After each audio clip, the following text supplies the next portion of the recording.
اغلبيه ديال الشباب فاش كيبغيو يبداو بيزنس اونلاين في 2024 كيحطوا هدف واحد، ولا الهدف المبدئي ديالهم هو 10000 درهم اللي هو $1000. صراحه هذا الهدف هذا يقدر اي واحد اونلاين يوصل ليه، سواء كان مبتدئ او عمره دخل دولار اونلاين. طبيعه الحال ما غاديش يحتاج منك شي خبره كثيره، حيت ان الخدمه اللي كدار مقابل $1000 ماشي شي حاجه كبيره في الويب. $1000 ولا هو ستاندرد، وباش ديرها غير خص يكون عندك غير سام برينسيبلز، سام نوليدج، واحد شويه ديال الجايدنس. واليوم في هذا الفيديو هذه this is what I'm gonna be teaching you، ونوريك شنو هما الخطوات اللي خصك تتبع خطوه بخطوه باش انك تقدر دير 10000 درهم الاولى ديالك اونلاين. ففي الاونلاين من اسهل الحوايج اللي تقدر دير هو انك تبدا بيزنس في مجال الخدمات، بحيث انك تعطي سيرفيس لواحد الناس اللي عندهم الحاجه به مقابل الماده اللي هي الفلوس. وفاش كنقولوا سيرفيس فهنا كنهضروا على ليفلز.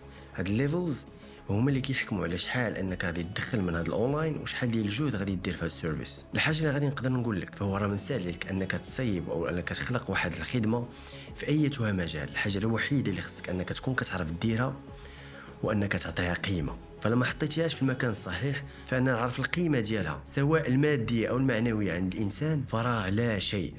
وهنا نعطيك على سبيل المثال، انت الان كتقدر تنوض وتمشي لايتها بلاصه في المدينه اللي انت ساكن فيها او المنزل اللي انت ساكن فيه، وتمشي للروبينه ديال الماء كتفتح كيهبط الماء. فهذه من الحوايج اللي فعلا انها كتقدر تنزل لك كثير من القيمه ديال الماء، حيت انا قلت لك نعطيك قرعه ديال الماء اللي هي اطرو مثلا ونبيعها لك ب 100 درهم، فمن الصعب انني نبيعها لك، و90% ديال الحالات فانت ما غتقبلش انك تشريها من عندي بداك الثمن. ولكن الا قدرت انني نحطك في واحد الصحراء وانت فعلا محتاج للماء وانك تشربه وعندك احتياج كثير ليه، فلا عطيتك اي ثمن داك القرعه ديال الماء فمن طبيعه الحال انت غادي تشريه من عندي لانك محتاج ليه وانت في واحد الالم كبير اللي كيعطيك حاجه للماء. والان بعد هذا المفهوم اللي عرفنا ان القيمه ديال الحاجه مهمه بزاف وانك تعطيها للناس اللي فعلا محتاجينها، فهنا انا غادي ندوي معاك لاول حاجه خصك دير باش انك تجيب $1000 ديالك. الخطوه الاولى هو انك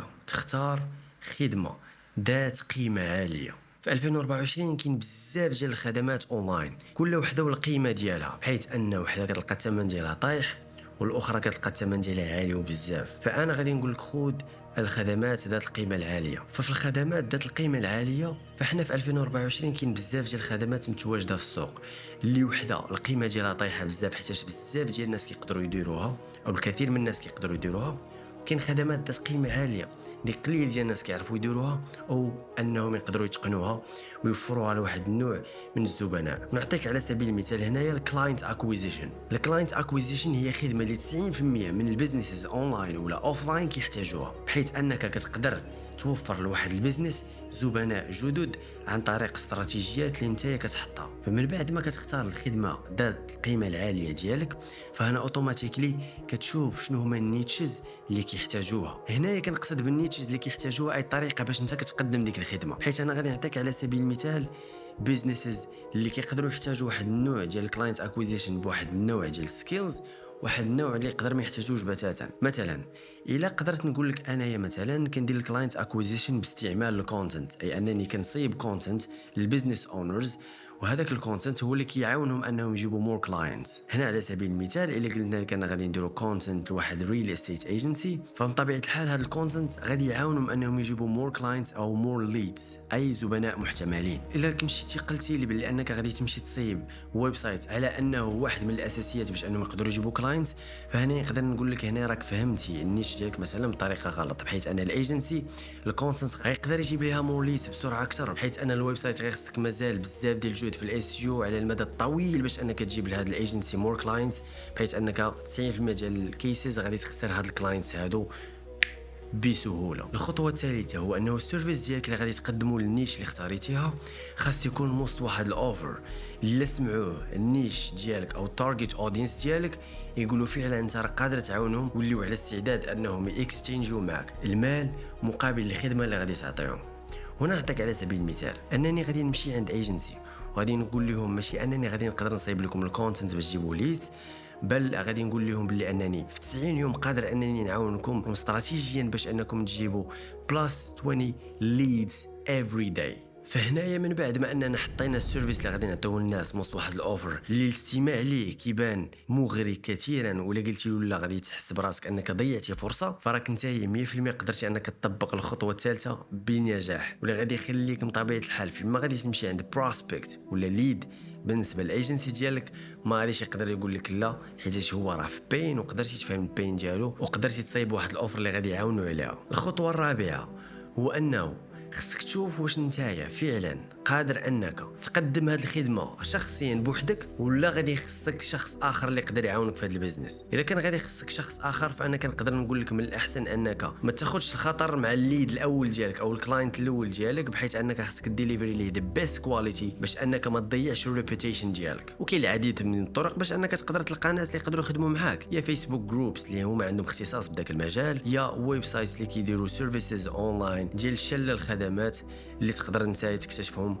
كفايفر، ابورك والى غيرها من الويب سايتس. الخطوه السادسه هو انك تتعلم فن الاتمنه، انك تعرف كيفاش تحط واحد الثمن مناسب للخدمه ديالك. انا باش نقدر نسهل عليك الامور وانك ما تلفش بزاف، من بعد ما لقيتي النيش ولقيتي الخدمه ديالك حاول انك تقلب في الماركت اللي انت لقيتيه، واش كاينين ناس كيديروا نفس الخدمه اللي انت كديرها او شيء مشابه ليه، وشحال هو الثمن اللي كيقدموا به هذه الخدمه، بحيث انك ما تنساش شوف انت فين راك مكلاسي في راسك، واش لو تيكيت، ميد تيكيت، هاي تيكيت.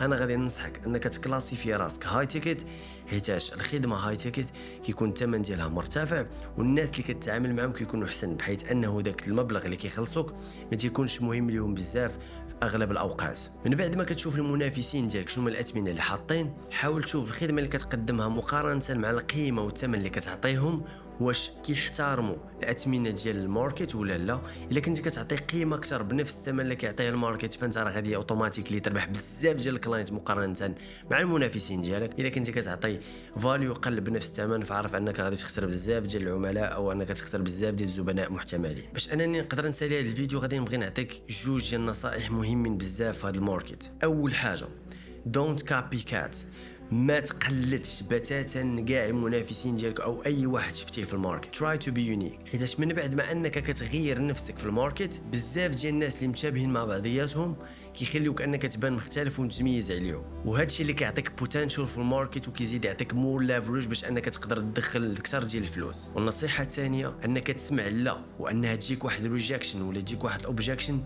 فهي الخطوه الاولى نحو النجاح، وهي الخطوه نحو انك كدير فعلا شي حاجه صحيحه اللي غادي تؤدي بك لنتائج مزيانه. يقدر يلعب معك الحظ المره الاولى، ولكن من بعد الا سمعتي لا او انك سمعتي انني ما بغيتش الخدمه ديالك فعرف انه هذه اول حاجه خصك تاخذها بعين الاعتبار وتشوف علاش الناس قالت لك لا، وتحاول تريفايني السيرفيس ديالك باش فعلا تربح في الماركت ويجيو عندك الناس ويقولوا لك يس بغينا الخدمه ديالك عافاك وبغينا نخدموا معاك حيت يو ار ذا بيست ات ذا ماركت، حيت الاستماع للماركت ديالك هو الحاجه الوحيده اللي غتادي بك للنجاح. الان فرا عندك كاع الخطوات اللي خصك تطبق باش انك تقدر تضرب 10000 درهم في الماركت ديال السيرفيس. الحاجه الوحيده اللي خصك دير دابا من مور هذا الفيديو ما تفكرش، ما تسناش وما تفرجش في فيديو اخرى، الحاجه الوحيده اللي خصك دير هو تمشي وتطبق.